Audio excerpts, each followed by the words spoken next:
Boa noite, amigos, amigas. É uma alegria estarmos aqui em mais um encontro nessa casa de amor, nessa casa que vai completar 75 anos. O pessoal está trabalhando em prol de nós há muito tempo, né? Muito importante. Que bom que nós estamos aqui, também fazendo parte dessa família Cantinho de Jesus.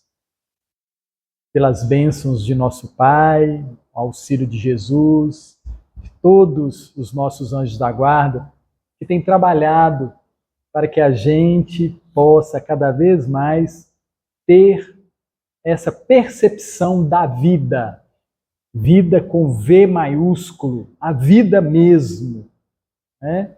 Nós vamos estudar hoje uma lição muito gostosa desse livro, Os Prazeres da Alma, que é a lição intitulada Humildade.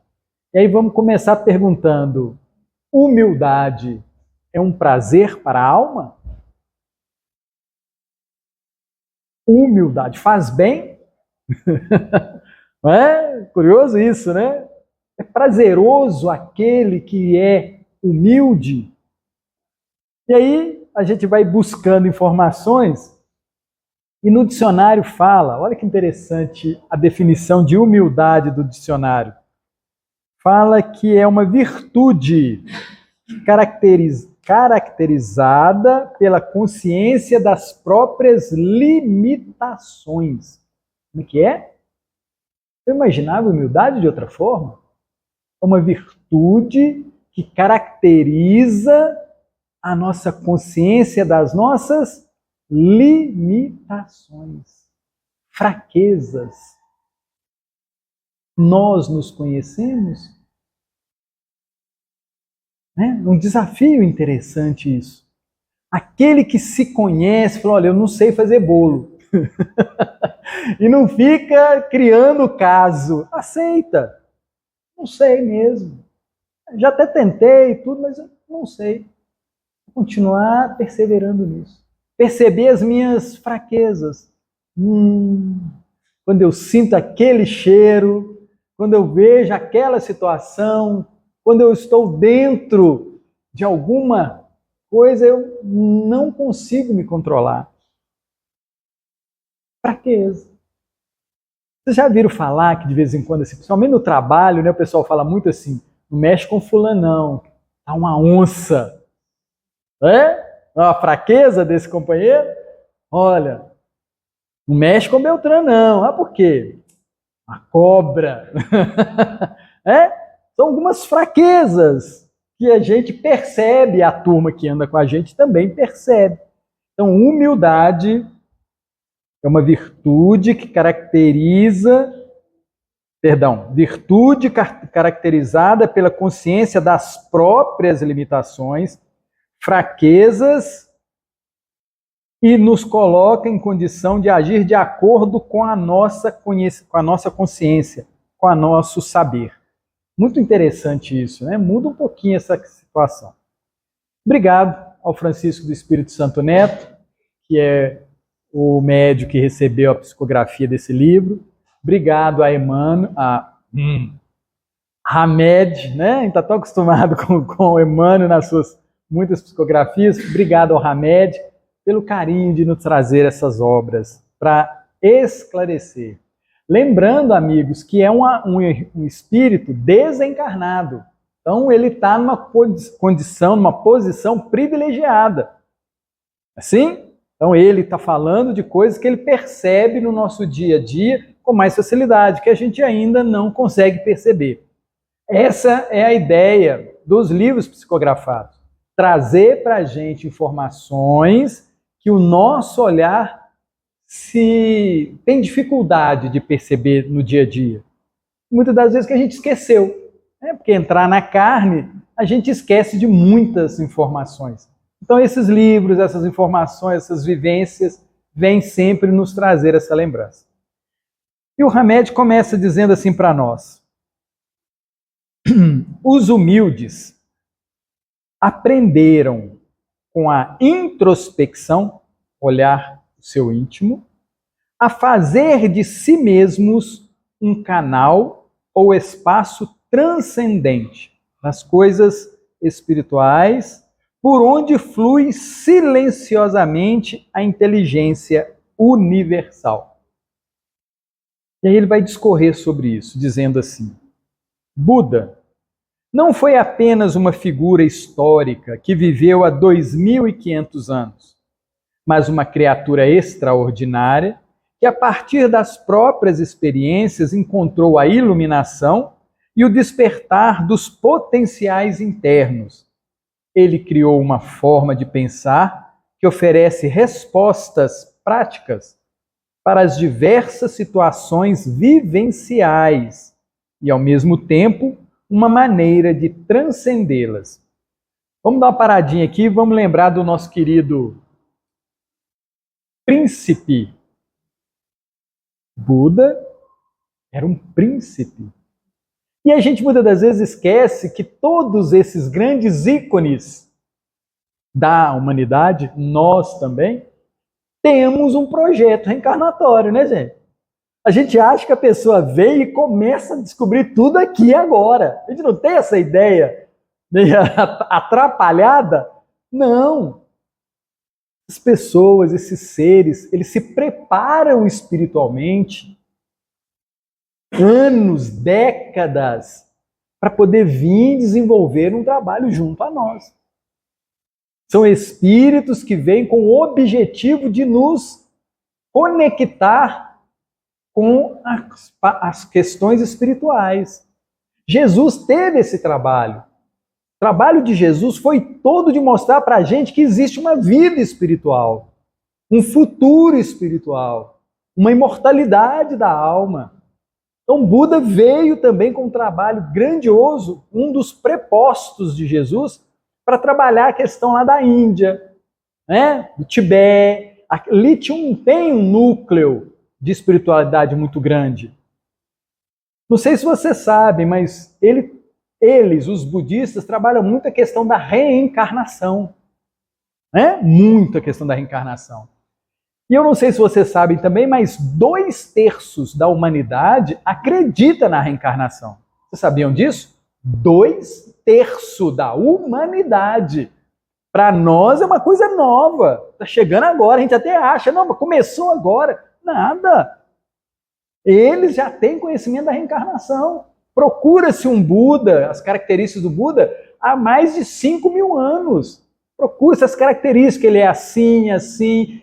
Ele reconhece seus utensílios da outra reencarnação. Então, para nós que ocidentais, né, vamos fazer essa separação, né, orientais com ocidentais, para o Ocidente tem essa novidade. Para o Oriente, não. Não tem essa dificuldade de se imaginar numa grande caminhada. No Livro dos Espíritos trata isso muito bem, né? Falando que nós só temos uma vida. Uma única vida. E essa nossa vida cheia de capítulos. Nós estamos num capítulo. E nós somos resultados de vários capítulos anteriores. As nossas habilidades, as nossas dificuldades, né? Desde uma família, os filhos, né, criados com o mesmo arroz, com o mesmo feijão, com o mesmo pai, com a mesma mãe, na mesma escola, não são diferentes, não têm características diferentes? Como é que você explica uma coisa dessa? O que foi que misturou ali na comida que deu certo para um e deu errado para outro? Não tem nada de errado ali, o que tem é as nossas vivências anteriores que a gente traz para o presente. Então, de vez em quando, eu sou cobra mesmo, eu sou a onça mesmo, eu venho trazendo isso. E toda reencarnação é uma grande oportunidade de reajustar, de alinhar com o projeto divino. A gente escuta muitos companheiros dizendo que nós somos imperfeitos, né? E aí eu sempre fico constrangido com isso, porque se a gente considera Deus, nosso Pai, um Criador 100%, né? 1.000%, 10.000%, super competente, como é que a gente pode ser imperfeito? Não casa, né? Se eu acredito num pai, um mestre, um arquiteto, um engenheiro, muito bom, Gente, é impressionante isso. Tem umas questões que a gente fica discutindo, mas sem a menor necessidade. Você planta um caroço de abacate, vai nascer melancia, não vai? Você consegue entender esse tipo de coisa? Eu fui criado por Deus. O que eu tenho que virar? Alguém tem uma dúvida que eu tenho que virar um filho de Deus, consciente de tudo? Do mesmo jeito que o pé de abacate vai dar abacate? Não é umas coisas tão lógicas que a gente ainda fica discutindo? Será que eu vou dar certo na vida? Será que esse pé de abacate vai dar mesmo abacate? A gente fica discutindo umas coisas que já era para ter fechado questão sobre isso. Ah, mas eu não estou vendo. É porque a gente só olha uma janelinha, só um capítulozinho. A gente não tem o hábito de pensar no conjunto. Ah, um colar de pérolas, né? Você olha uma pérola, acha que é tudo igual. Não, faz parte desse conjunto. Estamos nessa caminhada gostosa. Já passamos por situações muito mais complicadas, viu, gente? Olha que hoje nós estamos aí num país livre, né? Quase, né? Quase. Outrora, gente, você sabia que no início do Espiritismo no Brasil, reunião espírita dava direito a passarmos alguns dias na cadeia? Que era um crime? Está na Constituição lá atrás, falava isso. Reunião espírita era crime. Hoje, né, nós estamos aí mais ou menos, né, liberado, né? O crime só está nos olhares daqueles que olham para a casa espírita e falam assim, ah lá vai os macumbeiros, né? Tudo bem, mas a gente precisa ver o conjunto da obra. Mais à frente, essas questões espirituais serão tratadas com naturalidade. Já está nas faculdades, não canso de dizer isso. As grandes faculdades da Terra já estão criando as cadeiras de espiritualidade e saúde. Por quê? Por uma questão muito óbvia e lógica. Se você não percebe no corpo físico a doença e a pessoa continua apresentando a doença, o problema não é mais do corpo. E como é que você se explica isso? Aí criou-se a psicologia, psiquiatria, não é? Não foi para atender essas questões da dificuldade do ser? Não era do corpo, era do ser. E aí isso não resolveu o problema. Não resolveu. Agora estamos trabalhando a questão do espírito imortal. Vai ser bacana o dia que a gente tiver, né? Aqueles profissionais que estiverem estudando a metafísica. É o nome de espiritismo para academia, sabe? Lá na academia usa-se o nome metafísica. Não tem problema. E eles têm comprovado o estudo sobre o passe. Estudo sobre o passe, gente, eles estão abismados. Como é que isso tudo funciona? Ou seja, estamos entendendo que não somos um corpo, temos um corpo. Temos um corpo. E se a mente estiver sã, a alma estiver sã, o corpo estará também são. Não é uma lógica? Essa frase é velha, né? Mente sã, corpo são. Espírito sadio, espírito consciente de tudo, ele não vai agredir mais o seu corpo físico. Então o meu comer vai ser saudável, o meu beber vai ser saudável, o meu pensar vai ser saudável. Todo esse movimento que eu faço é de um espírito, de uma mente consciente. E é a consciência que nós estamos trabalhando. O Espiritismo vem trabalhar a questão do eu. O que eu sei? O que é? Como é? No livro O que é o Espiritismo, né, recomendo a leitura, um livro fininho, vale a pena ler. Lá no início, o nosso querido professor Hipólito Leon Denisard, Rivaio, o Allan Kardec, ele fala que o Espiritismo é uma ciência de observação. Sim?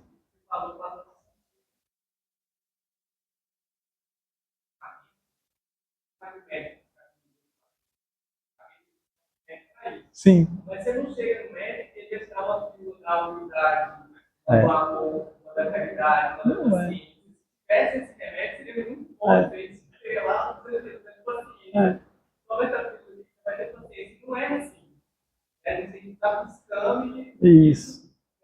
E é interessante que percebe-se que aquela pílulazinha para dor de barriga, passado o efeito, continua. Não é assim? Passado aquele efeito, aquelas horas, ela vai continuar. Então, o que os médicos estão trabalhando? O atrás disso. E aí, cada vez que você vai, acham uma resposta, vem outro questionamento. E aí, estamos trombando o tempo todo com as questões espirituais, que é o objetivo de Jesus.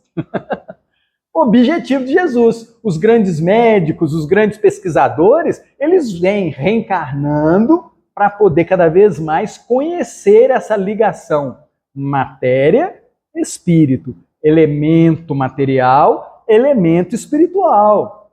Então a gente não pode esquecer isso. Nós estamos aqui para usufruir disso tudo e contribuir com as pessoas que caminham conosco. Isso é muito interessante a gente pensar, porque se eu quero ajudar o outro, qual é o melhor caminho? Eu estar bem. O Cristo, Jesus, ele veio nos ajudar? Pronto. Sim. Ele veio nos ajudar porque ele tinha o conhecimento. Então, se eu quero ajudar alguém, eu preciso estar bem. Eu preciso estar bem. Então, eu não quero dar dor de cabeça para minha família, né? Todo mundo hoje tem muito esse negócio, né? Ah, não vou ficar velho, não quero dar trabalho para ninguém. Ótimo pensamento. Então, fique sadio, espiritualmente e fisicamente. Detecte em si as dificuldades e trabalhe essas dificuldades. Eu lembro que uns anos atrás, eu fui ao médico, né, na cardiologista, quando eu descobri que eu tinha pressão alta.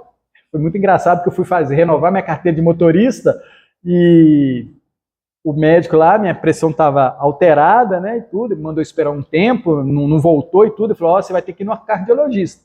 Aí eu fui no cardiologista e tudo. Outra coisa interessante, você sabia que no Brasil acho que é o único país no mundo que para tirar a carteira de habilitação, você precisa estar bem de saúde? Se não me engano, é o único que tem isso, tá? Esse critério.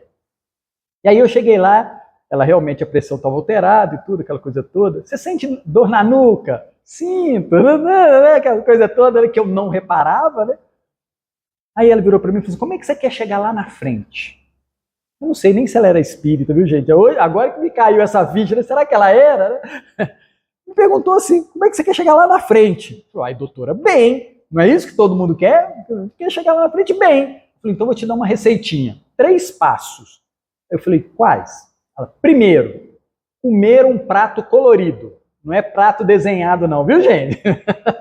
Não é comer no prato colorido, não. É comer um prato colorido, né? Essa é velha, né? Papai, mamãe, né? Vovô, já falava isso para nós, né? Ela não estava descobrindo o mundo, não. Mas, como uma pesquisadora, né, tem esse conhecimento. Aí eu, tá bom, doutora. Segundo, exercício físico. Porque a gente vai precisar dessa máquina o tanto de tempo que você tiver aqui. Ok? Então a gente precisa deixar essa máquina lubrificada, ágil, não é assim? Terceiro, que é o surpreendente. Seja feliz. Uma pessoa alegre. Que a gente tem descoberto que uma pessoa alegre, ela espanta do seu dia as coisas que não são boas. Quando você tem um bom olhar para tudo, aí a gente lembra de Jesus, né? Em tudo dai graças, né? Assim, quando você tem alegria em você,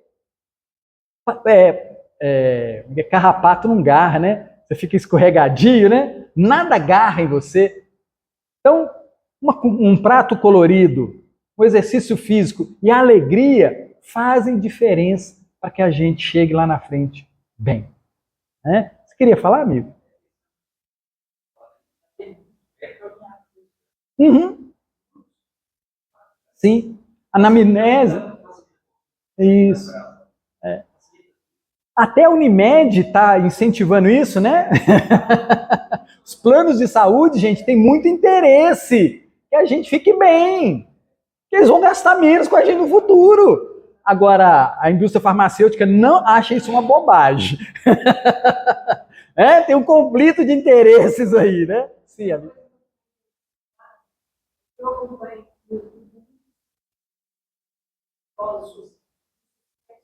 Sim.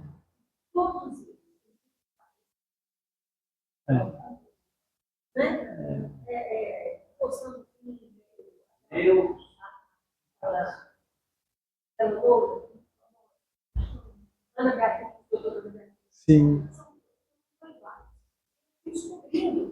Eu não tinha escudo, Às vezes você falou, escorrega ali, isso. ou às vezes até assume.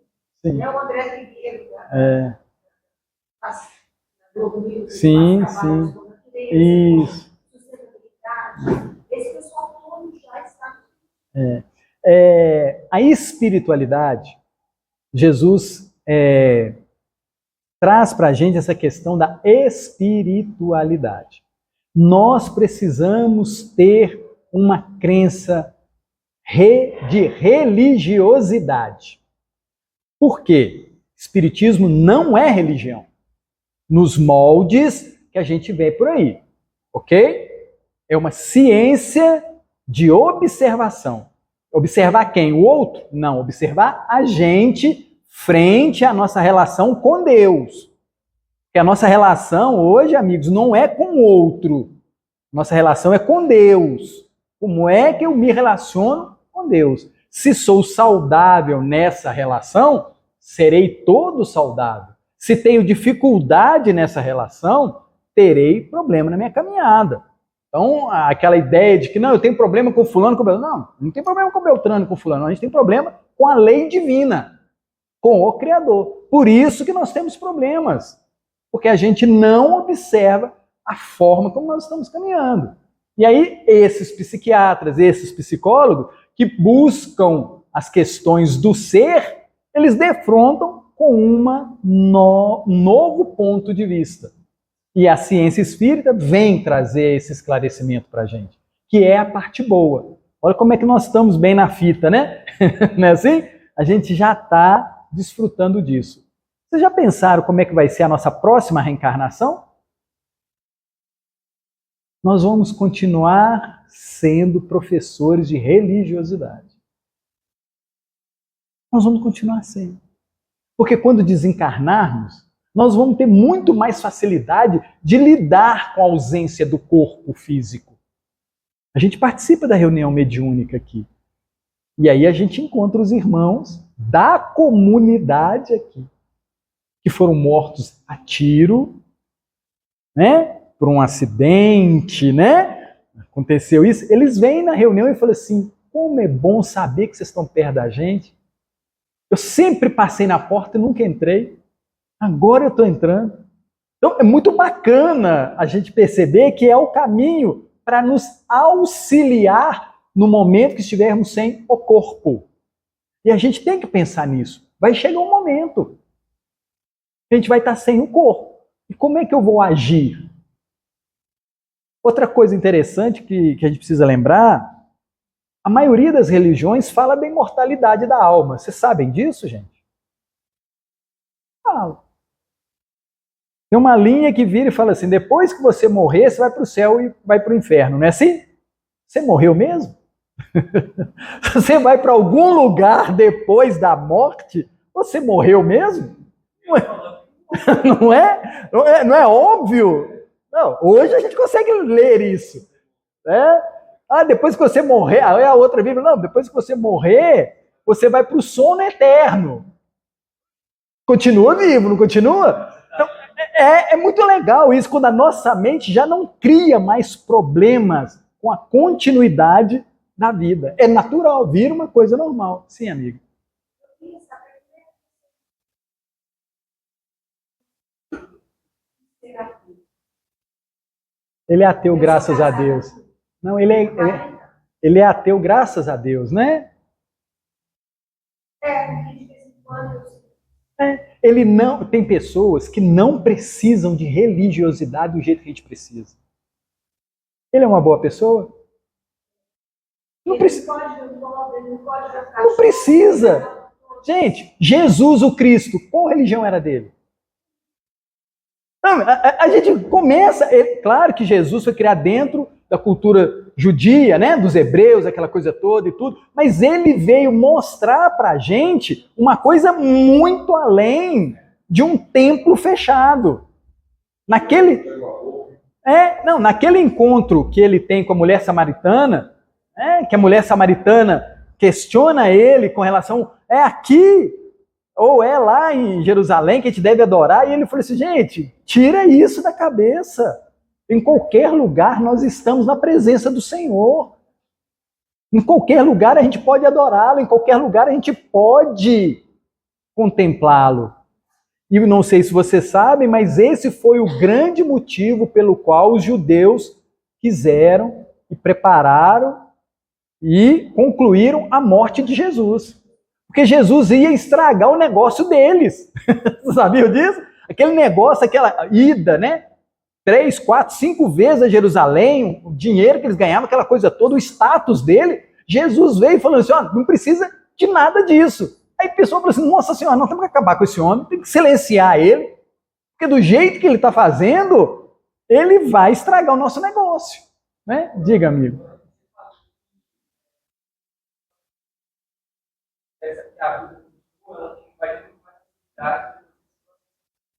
Sim. Mas você fala que a gente hobby, né? Esse viveu aqui. Só que esse ensinamento vão ficar na gente, com a gente ainda, né? Não é o caso, quando o Thiago procurou a Evelina, sim. Não tem uma dificuldade de entender o lugar que ela está. Isso. Diferente da gente que já tem um certo respeito. Uhum. Você acredita que não, esse povo tem realmente Nesse livro, né, A Vida Continua, Psicografia do Chico, ditado pelo André Luiz, obrigado aos dois companheiros, Evelina, ela, independente da religião dela, o pós-morte é idêntico para todos. E você vai ver lá no livro, que ela lembra de tudo. Ela lembra e ela traz a vivência. Quando ela acorda, ela desperta, ela fala assim, onde é que eu estou? Eu estou no hospital? Eu estou nisso? Ela tem toda aquela percepção da vida. A gente não esquece. E é exatamente esse não esquecer que faz com que a gente, muito tempo depois que perde o corpo físico, fica se remoendo. Aquele sono que algumas religiões falam, que você vai para o sono eterno, muitas das vezes essas culpas, essas faltas de oportunidades, que a gente fica remoendo isso muito tempo.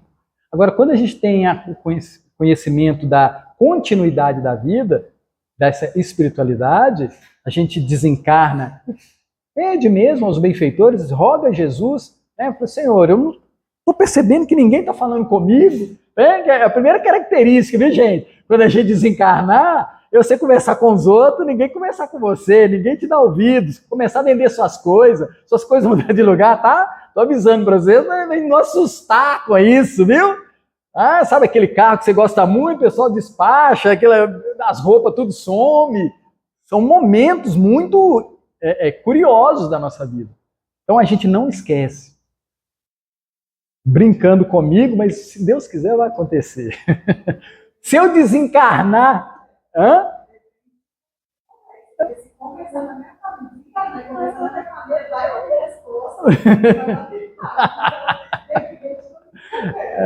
mas é legal, sabe por quê? Olha só, eu tenho um hábito, né, vários hábitos ao longo da semana, vários estudos que eu faço.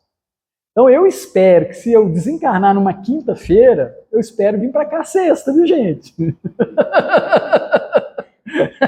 Gostaria muito de estar com vocês aqui na sexta-feira, sabe? Porque a vida continua. Os nossos hábitos, o que a gente gosta de fazer, a gente vai continuar fazendo. A gente está tão automatizado e gosta dessas ações que a gente não vai parar. Então, a gente precisa ter essa consciência. Por isso que a gente tem que trabalhar muito bem o nosso dia a dia hoje. Estou envolvido em ações boas? Estou envolvido em boas práticas? Estou feliz, alegre, consciente? Se eu tiver todas essas coisas no meu dia a dia, na hora que eu deixar o corpo, eu vou olhar para ele, vou agradecer e vou seguir. A gente precisa ter isso. A doutrina espírita, a ciência espírita, vem nos elucidar disso. Jesus desencarna e ele avisou 3 dias de luto. A gente precisa lembrar disso. Não foi isso? Jesus, 3 dias de luto. No 4º dia, ele não estava presente. E ele chega no meio dos discípulos e fala: paz seja convosco. Ele ia virar e falar assim: Pedro, você me negou, hein? Já pensou? Gente, naturalmente, conscientemente. Diga, amiga. A mesma coisa acontece. Mesma coisa.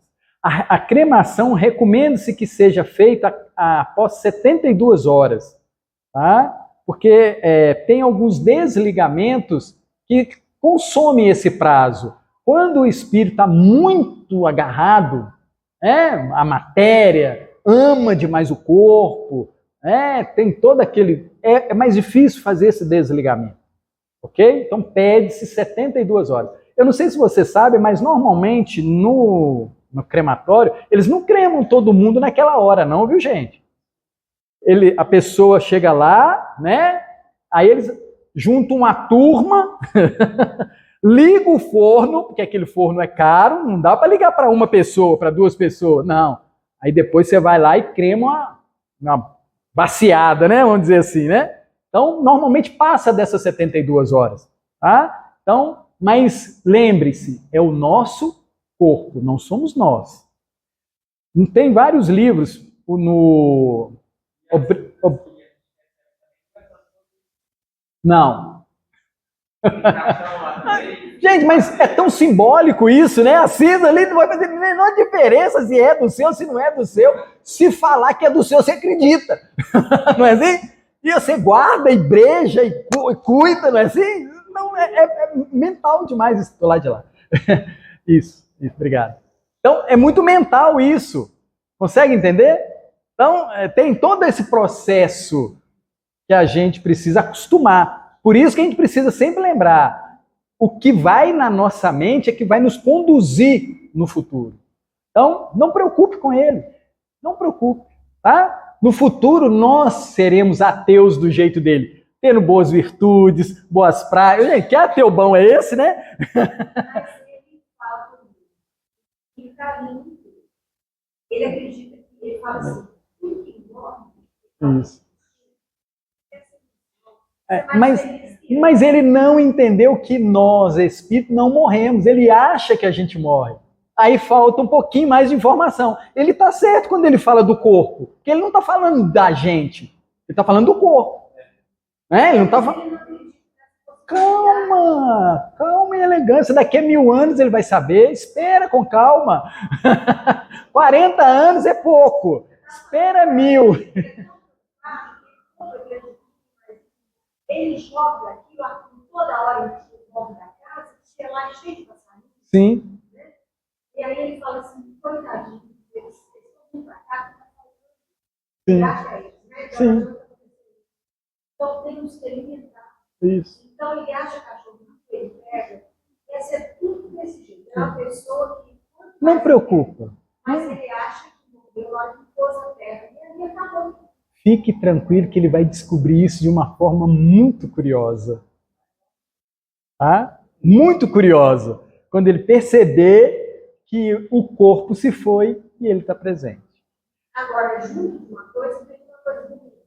Uma pessoa assim, que pensa que é muito muito nova. Sim. Você olha e existe muito Uhum. mas ele vai, por exemplo, às vezes, ele é um pouco do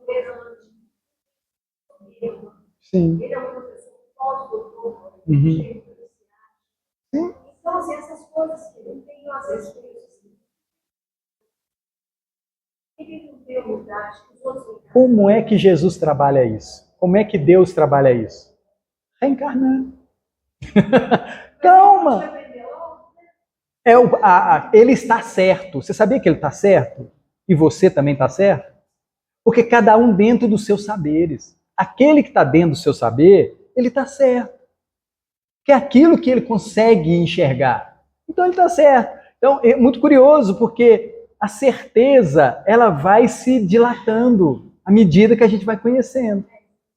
Ela vai dilatando. Então não tenha ansiedade. Ore para ele, seja uma excelente companheira, entenda suas dificuldades, aquela coisa toda, e aguarde a mãozinha de Papai do Céu, né? Chegando o momento dele. Isso. Agora, vamos lembrar de uma coisa que é fundamental nessa nossa conversa, gente. Qual é a pessoa mais importante na nossa vida?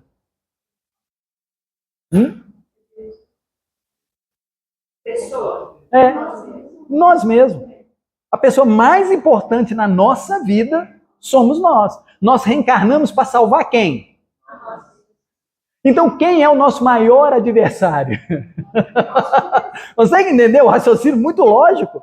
Eu posso terminar essa reencarnação muito bem, se buscar as questões sadias, positivas, divinas. Não é assim?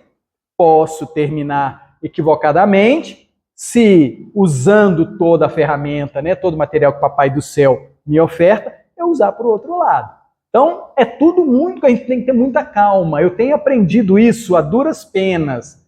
Tá? Cuidar de mim não é egoísmo não, viu, gente? É uma consciência lúcida.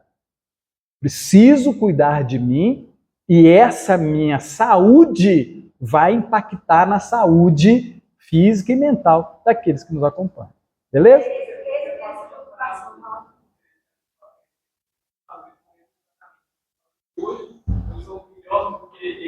Isso. Nós estamos na nossa melhor versão, né? Nossa melhor versão. Então, hoje eu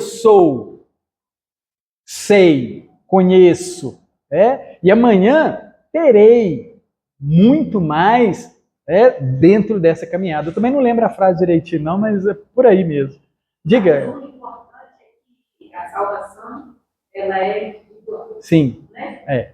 Então, E ela, quando ela é bem feita individualmente, ela afeta a vida de todos que caminham com a gente. Né?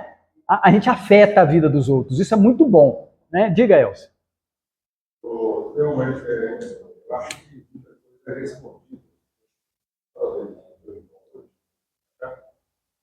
Velho Testamento é Eclesiastes. Fala sobre o tempo. Sim. Então, há tempo para tudo. Isso. Tudo. Para nascendo, correndo, plantar, para poder. Elcio, mas tem uma diferença. Quando você olha que tudo tem um tempo, se você está olhando para os animais, para as plantas, eles têm um tempo. Agora nós já sabemos andar mais rápido. Então um tempo para a gente é diferente. Uma semana para aquele que está envolvido nas práticas do bem é muito mais saudável.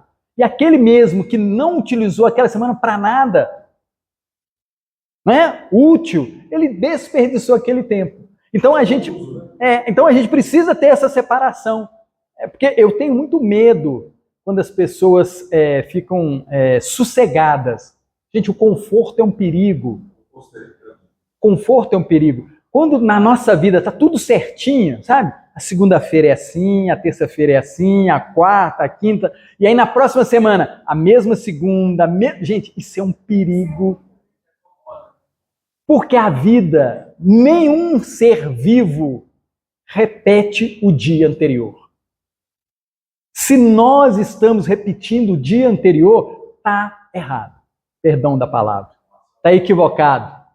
Não está aproveitando. Está deixando passar. Mas ainda tem a questão do tempo. Sim, mas quando eu estou lúcido, eu não quero mais aquela monotonia. Eu quero mais. Quero mais, eu quero mais, eu quero mais. E essa é uma característica divina que se encontra em nós. Todo mundo quer ser um doutor, um pós-doutor. Por quê? Porque quer ser melhor. Todos nós queremos ser melhor em tudo que a gente faz. Agora, quando você para de querer e estagna, né? Você programa tudo direitinho e faz tudo daquele mesmo jeito, não está havendo crescimento. Tá, porque ficar parado também te ensina, né? Você olha para trás um dia e fala assim, nossa senhora, nunca mais quero ser daquele jeito. Você acaba aprendendo com aquilo também, né? Porque a gente aprende tudo. Mas o legal é que para você, a gente não vivenciar aquilo muito tempo. Não é? A ociosidade, ela faz com que a gente se acomode e perca reencarnações.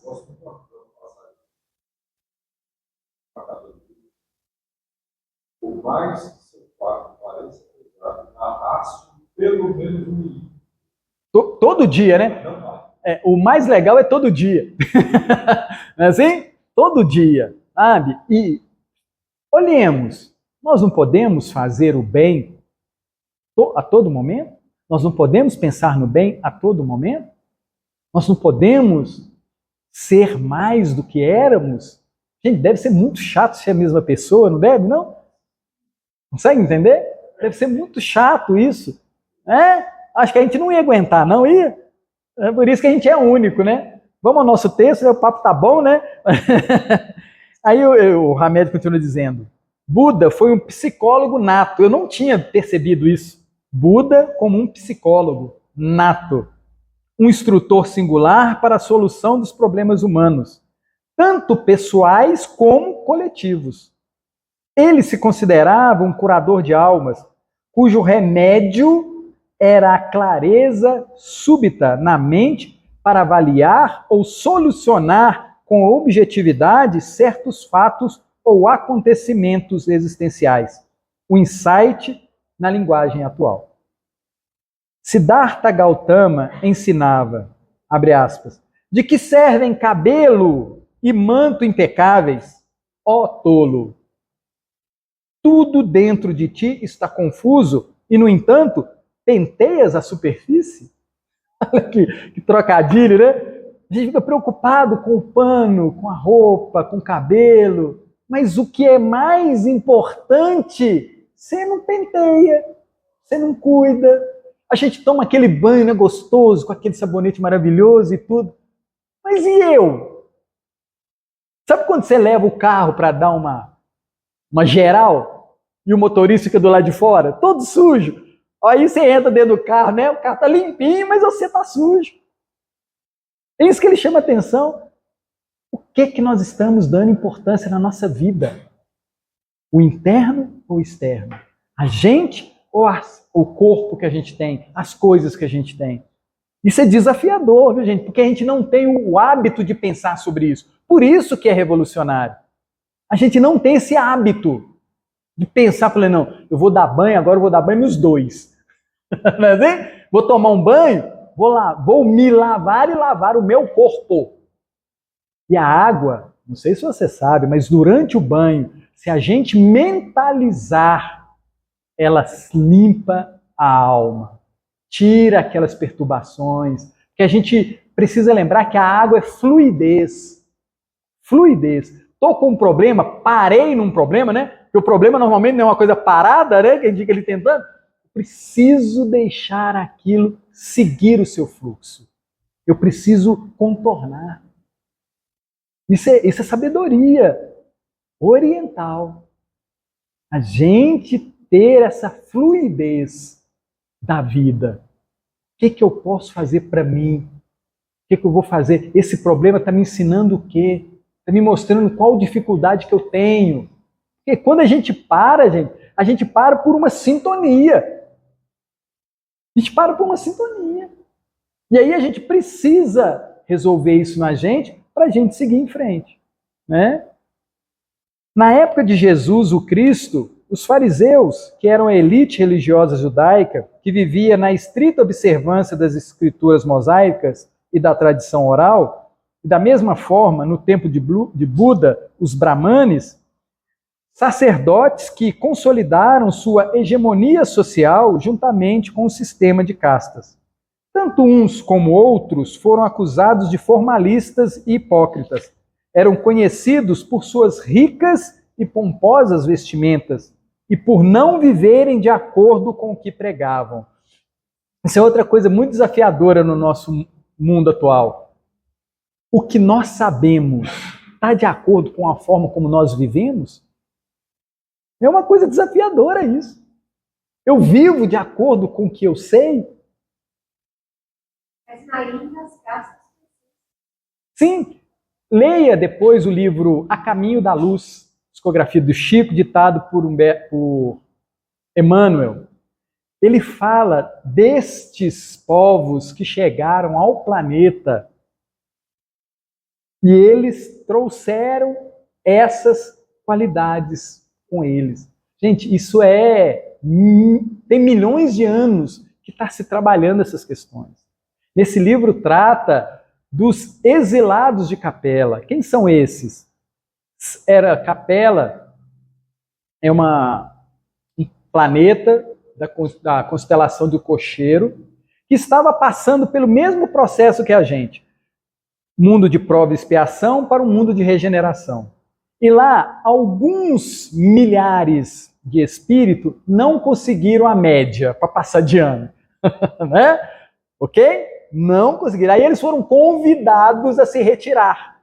Né? Palavrinha bonita, né? Convidado, né? Expulso, né? Expulso do planeta.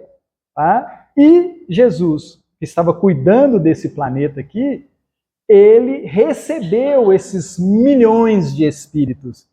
Por isso que de vez em quando eu tenho a saudade de casa, gente. Eu não sou daqui, né? Eu já tomei bomba lá, e aí estou aqui agora e tudo, né? E aí vieram alguns grupos, e esses grupos, um deles são os hindus, os europeus, né? São 5 tipos de grupos. E é interessante que nesse livro o Emmanuel fala que os povos primitivos eram os chineses e os africanos. Né? Então, nós que estudamos a literatura espírita, a gente tem informações privilegiadas. De onde eu vim, né? A gente tem informação privilegiada. Gente, tem muita coisa que é para ficar junto de nós, tá? Não é para poder ficar contando para os outros, não. É para o nosso conhecimento. E esse conhecimento fazer com que a gente mude e queira passar de ano. Não é assim? Então a gente precisa se esforçar para passar de ano, porque vai vir, Jesus fala isso, né? Vai vir a colheita, o momento da ceifa. E é muito bonito que ele fala que deixe crescer junto o joio e o trigo. Porque na hora correta não vai ser feita a separação de um e de outro, e aquele que não for bom vai ser queimado. Eu sinto um fogo me pegando aqui nesse planeta. Né? A gente aqui, né, nessa fornalha, sabe? É muito bonito a gente. Então a gente tem que usar muito esses conhecimentos para a gente se salvar, literalmente. Então a espiritualidade tem esse trabalho, trazer a informação para que a gente estude e passe de ano, fazendo a reforma em nós mesmos. Né? Aí ele continua dizendo que todas as almas veneráveis da humanidade possuem plena consciência de que falar de humildade não torna ninguém humilde. Realmente, a humildade nada tem a ver com a presença ou ausência de bens materiais, mas com a forma de comportamento íntimo. Na atualidade, diz Hamed, ainda se associa humildade com inferioridade, submissão e pobreza. No entanto, ela está relacionada com distinção, gentileza, lucidez, graciosidade e simplicidade. Entre todas as virtudes, somente a humildade não realça a si mesma, porque o verdadeiro humilde não acredita que o seja. Só sei que nada sei, né? No texto citado, Buda se referia aos que se consideravam melhores, mais bonitos e superiores aos outros, advertindo-os de sua presunção e censurando-os pela fascinação da postura elegante, quando deveriam estar mais atentos a seu desenvolvimento e crescimento espiritual. O humilde examina e pondera, o orgulhoso, porque um dia também o foi. Como é que eu saio de uma posição e vou para a outra? Quando eu chego na outra posição, eu não tenho que reconhecer de onde eu saí, da minha origem? O orgulho foi muito útil para nós. Vocês sabiam disso, gente? O orgulho foi muito útil.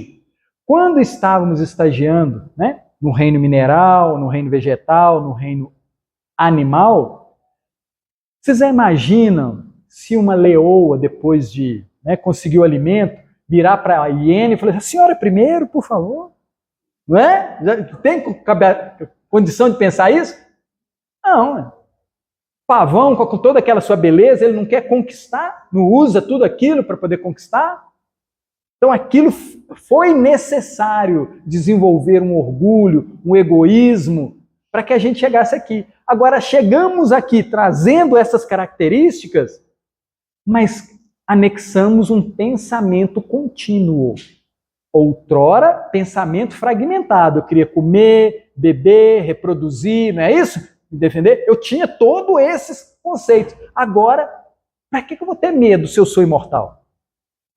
Para que a cerca elétrica? Para que o seguro de vida? Para que isso, se eu sou imortal? Isso a gente ainda não anexou na nossa forma de viver. Então nós temos ainda o receio, mas é um receio fundado na não utilização dos nossos conhecimentos. Né? Diga, Vinícius. Eu acho que vai ter gente aí que vai ficar do lado do orgulho, não vai passar nunca para o lado da humildade, simplesmente porque é socialmente bem aceito. Eu sou da família Ferreira com muito orgulho e todo mundo está falando. Na próxima reencarnação se resolve esse problema, né? Passa para a família Santos. Não é? Nada como uma boa reencarnação para resolver esses problemas, né, gente? Papai do céu pensou em tudo, gente. Você acha que não? Só aguardar a próxima. É tudo muito suave. Eu gosto disso. Porque Jesus, Papai do céu, gente, ele não grita. Ele não faz estardalhaço. Ele nem percebe. E aí a gente vê aquela pessoa, né? É muito bonito isso, porque eu sou da roça, né? Minha família, aquela coisa toda. Tem algumas casas das tias que a gente chega lá. Vocês lembram daquela imagem das panelas todas areadinhas no quintal? Quintal feio, mas as panelas areadinhas. Não é? Não tem aquela imagem gostosa? Aí você olha, é o orgulho dela, as panelas. Não é assim? Tudo certo, gente. Vamos olhar, vamos ter esse bom... Nós precisamos ter esse bom olhar para as dificuldades nossas e dos companheiros. Mas que todo mundo vai arear a panela, vai, né? A gente caminha assim. Aí ele continua dizendo... Aliás, só quem tem plena consciência do seu valor pessoal é que não precisa se exaltar. Quem não a tem, exibe de maneira ousada e insolente sua capacidade, poder, prestígio ou cultura. Os indivíduos humildes realçam a simplicidade das coisas, dada a facilidade surpreendente de aprender e organizar os dados de uma situação. Os indivíduos humildes realçam a simplicidade das coisas, dada a facilidade surpreendente de aprender e organizar os dados de uma situação. Eles penetram na essência das coisas. Aquele que busca e sabe que não sabe, ele quer conhecer. Então ele busca, penetram na essência das coisas, pois desenvolveram a habilidade de fazer a mente silenciar. É no silêncio mental, não é silêncio de não está acontecendo nada, não.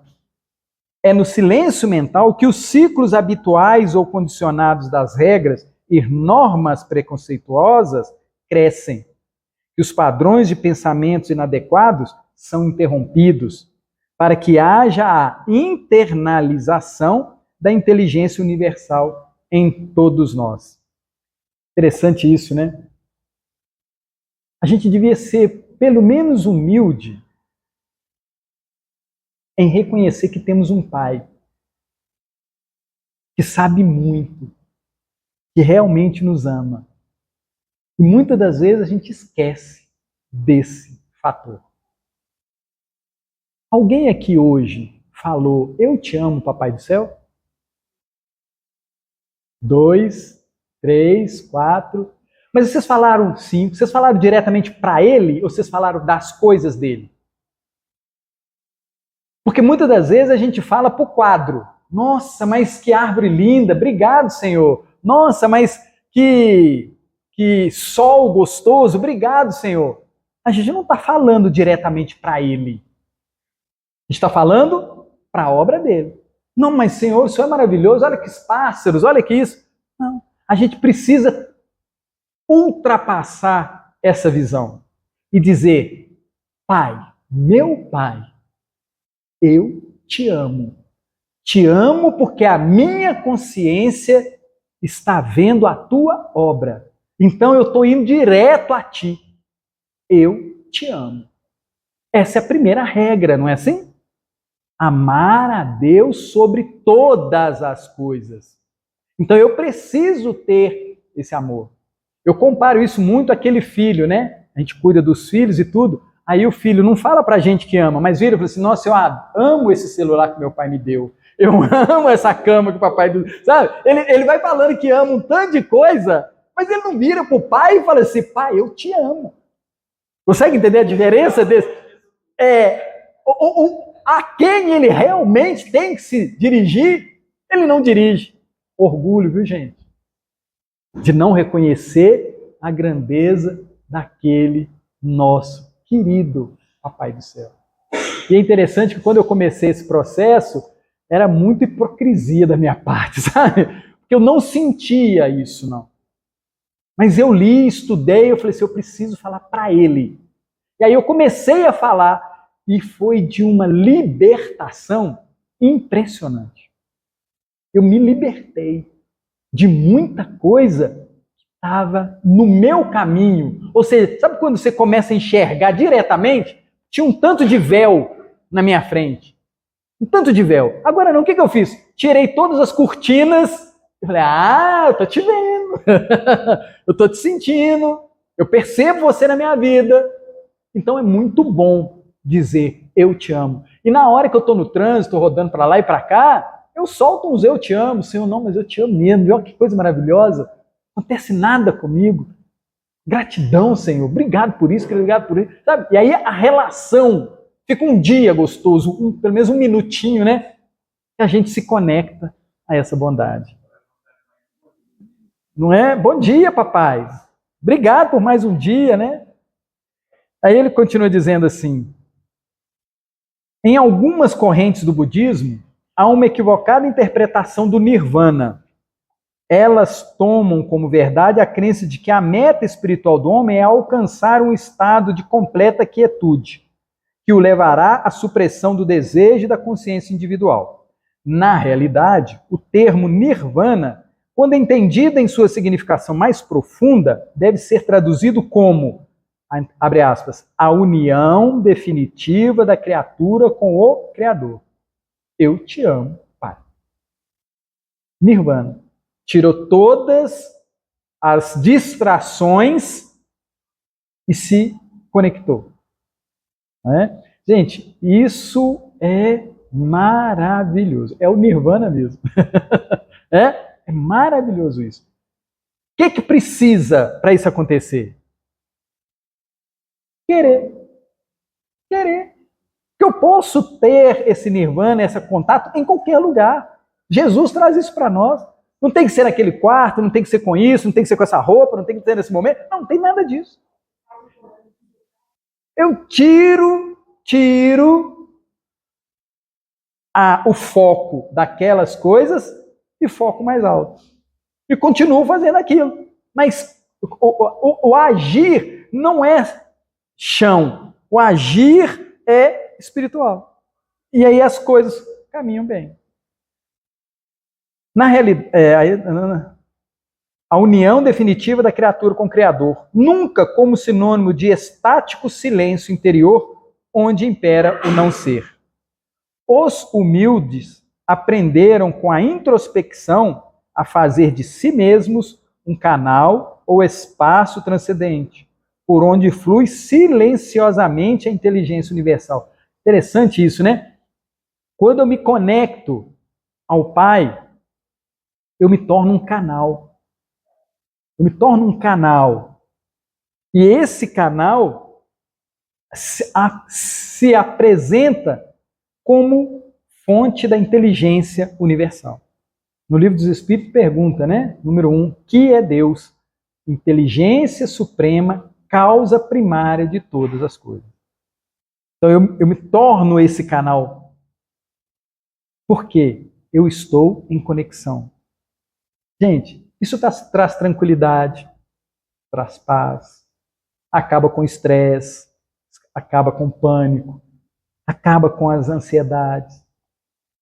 Porque a gente começa a entender que tudo está correto. Ah, está correto a guerra lá na Rússia contra a Ucrânia? Está corretíssimo. Está correto fulano ter dificuldade com a alimentação?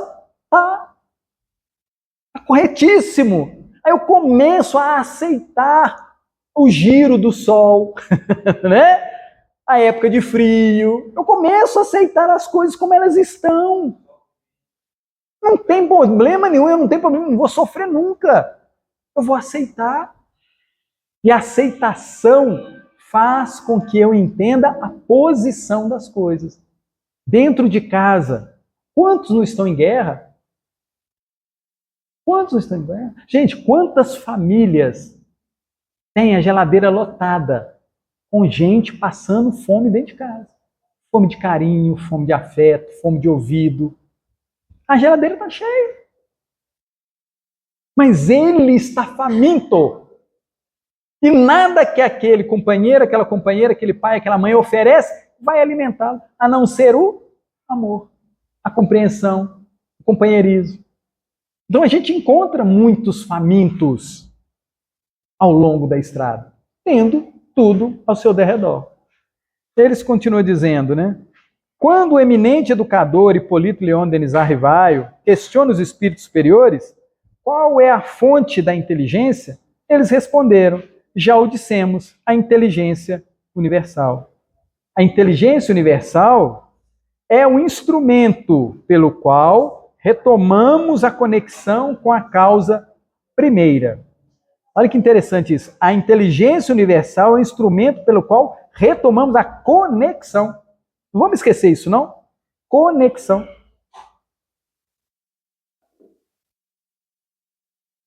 Com a causa primeira. Ela não está confinada a nenhuma religião, ao contrário, é acessível a todos os seres. Contudo, só se deixa penetrar por aqueles que têm simplicidade de coração e humildade de espírito. Por meio de seus recursos infinitos, recebemos as mais sublimes contribuições psicológicas, filosóficas, artísticas, científicas, religiosas, alargando a compreensão da vida dentro e fora de nós mesmos. Legal isso, né? Eu queria finalizar trazendo um texto desse livro que é muito gostoso, Em Torno do Mestre, do Vinícius.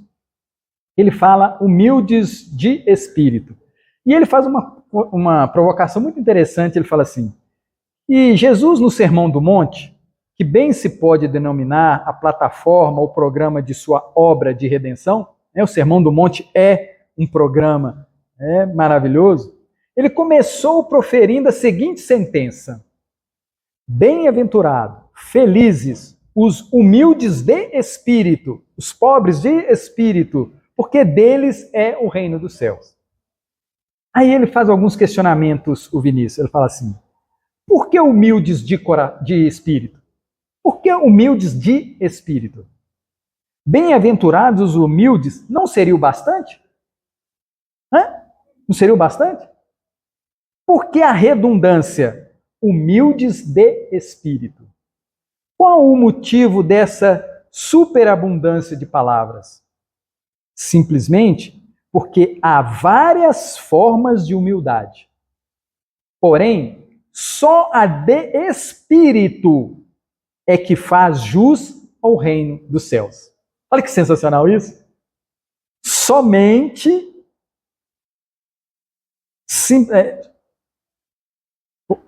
cadê perdi? Porém, só o de espírito, humilde de espírito, é que faz jus ao reino dos céus. Há pessoas humildes de aspecto, de posição social, de haveres, de profissão, de trajes, de fisionomia, mas que o não são de espírito. A humildade de espírito, ao contrário, é fruto de uma conquista. Eu preciso trabalhar para ela. A humildade de espírito, ao contrário, é fruto de uma conquista, de certo estado de elevação moral da alma. E graças a essa virtude, o espírito pode alcançar com passo seguro na realização dos seus gloriosos destinos. O orgulho não só oblitera o entendimento, senão que impossibilita o espírito de receber as inspirações e as graças emanadas do alto. Não é possível aprender sem possuir humildade de coração. Não é possível aprender sem possuir humildade de coração. Quem é humilde reconhece que ignora e está sempre pronto a assimilar os ensinamentos que o céu outorga aos mortais, por este ou aquele processo. Então, vale a pena a gente fazer esse estudo com relação a nós. Lembrando que o Hamed, nesse livro, Os Prazeres da Alma, tem dois pontos de vista que ele traz para nós sobre humildade. Daqui a 15 dias, nós vamos trabalhar humildade 2, a revanche. Tá bom, gente? Jesus abençoa, que a gente possa aproveitar esse momento, essa paz, esse tratamento aqui no nosso querido cantinho de Jesus, acompanhado desse Pai de amor e bondade. Eu te amo, Papai do céu. Obrigado, Jesus, amigo, nosso irmão mais velho. Obrigado à espiritualidade dessa casa, aos nossos anjos da guarda, que tem nos auxiliado tanto ao longo dessa caminhada. Gratidão a todos vocês, hoje, agora e sempre. Que assim seja. Beijo no coração de todos.